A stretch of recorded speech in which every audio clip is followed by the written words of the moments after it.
We got the ace ten of diamonds.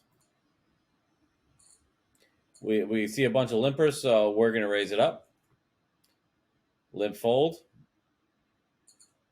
Limp call. Oh, there's a hell of a flop. Against king 10, we're in bad shape, but only king 10, I think. It's like there's really no hand, no even two pair hand. I'd have to check the stats, check the math on it, but this is the kind of hand where even two pair, we might have an equity advantage, okay? Any diamond, any eight, or any king. And what's great about having ace 10 here is if a king does come, so I'm going to have the super straight, and somebody else is just going to have the lower straight. So this is a great flop to see, especially in position in a raised pot.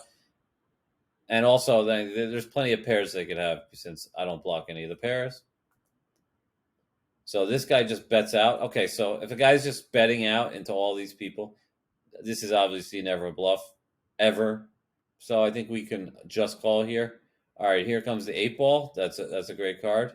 He bets 275. I just call. Check. He checks. Okay. So he obviously doesn't have a 10, so I don't know why he's betting so much into two people. Because obviously when he checks the river, he doesn't, so it just doesn't make any sense. So he should be able to find the fold, and no, I have a 10. So all in except for one penny. We get a call from this guy. And so, yeah, straight's good. He obviously had some sort of two pair. So people won't even lay down two pair with a four liner on board. Listen, two pairs not that good of a hand when there's a four liner on, and two pairs not even that good of a hand on the river most of the time because of by then there's five cards out and you can have anything.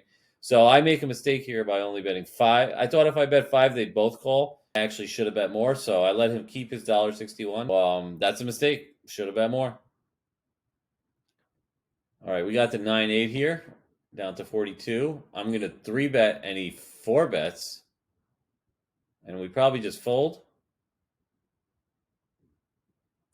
I call. He bets 349, and I raise him. Okay, I know who this is. All right, that's what's his name? Chip Attack. Yeah, I remember that guy. Chip Attack always goes really. If you play global poker, you have played with Chip Attack. He is a crazy, crazy aggressive young man. That's all I'm going to say about him. He's ferocious. Does not like to concede. Bets big all the time. Doesn't ever let me bluff him. So the only reason why this hand went down, I was wondering because this happened a long time ago. And yes, I definitely remember this chip attack. He just sits down. Chip attack opens. I'm going to 3-bet him. And every time I 3-bet him, especially when I min 3-bet, I mean, I'm doing this to try to seize control of the pot. If I probably had something good, I probably would have 3-bet more. So he knows this, and he just reads me like a book and 4-bets me. So big 4-bet there to 272. So this hand should be over. That's why I thought this was an inconsequential hand that I wasn't even going to put in. But now I remember.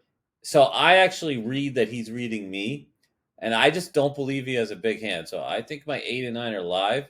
And yeah, he's going to have a lot of bluffs. This is not common. Don't try stuff like this. This is just player dependent. This is why I'm calling this, because it's chip attack, and he hates me and never lets me win.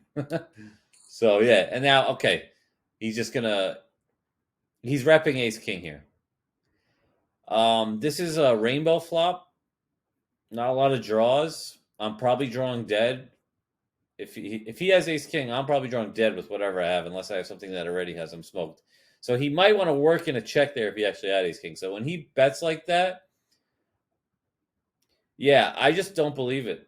So I think my 8's good, and I raise him all in, and he folds. So he probably had just king queen, and is going to rep the ace. So yeah, chip attack is an aggressive young man. He outplays me a lot. I did outplay him that hand, but that's obviously the hand that I'm showing. So all the hands where he outplays me, I obviously just don't make videos about those.